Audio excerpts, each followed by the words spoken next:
আসসালামু আলাইকুম প্রিয় দর্শক। এই প্রচণ্ড গরমে জীবন যেন হাঁসফাঁস করে ঠান্ডা কিছু খেতে বা আইসক্রিম খেতে।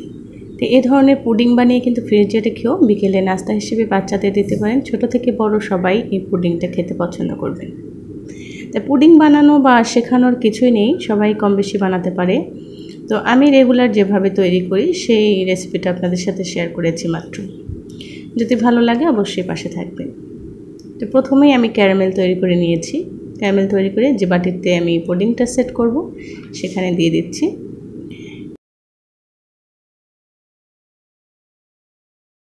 আমি এখানে 2টো ডিম দিয়ে করেছি।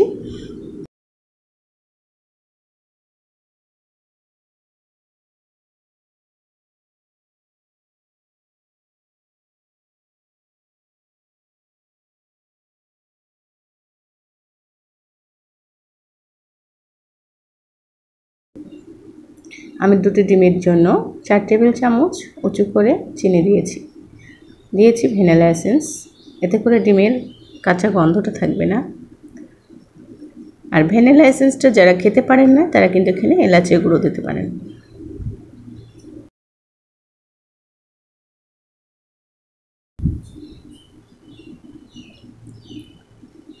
এটাকে একটু মিশিয়ে নিচ্ছি।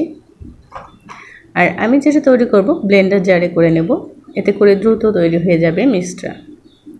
তো ব্লেন্ডার জাগে আমি দিয়ে দিয়েছি ডিম এবং সেই সাথে লিকুইড জাল করে ঘন করে নেওয়া 1 কাপ দুধ এবং আরও ঘন করার জন্য 2 টেবিল চামচ উঁচু করে গুঁড়ো দুধ দিয়ে দিচ্ছি। দিয়ে এটাকে আমি ব্লেন্ড করে নেব 5 মিনিট। এতে করে খুব সহজে কিন্তু পুডিংটা তৈরি করতে পারবেন। তো আমার এই ব্যাটারটা তৈরি হয়ে গেছে। এখন এটাকে ছেঁকে দিচ্ছি যাতে লাম্পস না হয় কিংবা দলা পেকে না যায়। ভালো মতো মিক্স হলে না ছেঁকলেও চলবে। তো আমি এই বাটিতে ঢাকনা দেব না, রেফল পেপার দিয়ে মুড়িয়ে দিচ্ছি, অথবা আপনার ঢাকনা দিয়ে ঢেকেও কিন্তু এটাকে তৈরি করতে পারেন। আর আমি এটাকে ওভেনে তৈরি করব। 20 মিনিটের জন্য এটাকে আমি কুক করতে দিয়েছি এবং ওভেনটাতে একটু পানি দিয়ে নেবেন। পারফেক্টলি এখানে পুডিংটা তৈরি হয়।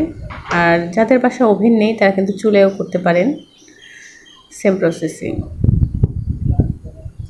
তো এটাকে ঠান্ডা করার পর আমি ফ্রিজে রেখেছিলাম 10 মিনিট। তারপর আপনাদেরকে এটা পরিবেশন করে দেখিয়ে দিচ্ছি আমার পুডিংটা কতখানি জমেছে।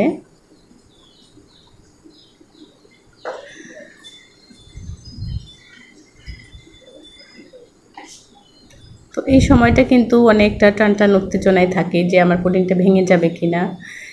তো আপনারা দেখেন একদমই ভাঙেনি, খুব সুন্দর জমেছে।